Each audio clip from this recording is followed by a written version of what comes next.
Madame, Monsieur, bienvenue. Hein? Bon, je commence par vous, il fait des kangas. Lorsqu'on parle de lobbying, ça renvoie à quoi? C'est un anglicisme, il faut le reconnaître.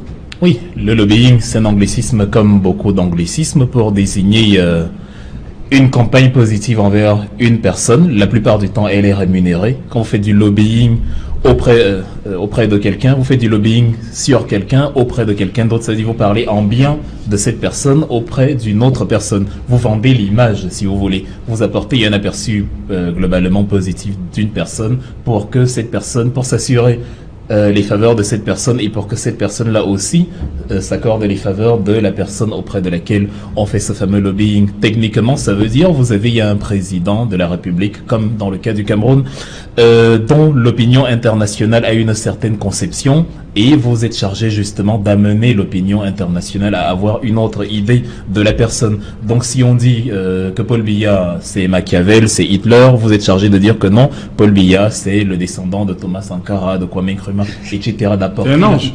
Oui, exactement. Si on qualifie Paul Biya de démon, vous avez la possibilité de le qualifier d'ange. Vous avez par exemple un cas particulier entre ce que peut penser un Camerounais de la zone anglophone, par exemple du SDF, qui va prendre Paul Biya comme l'élément déclencheur de la crise actuelle et dire que voilà, Paul Biya est un mauvais gestionnaire depuis 36 ans, et vous avez la contrebalance à cela.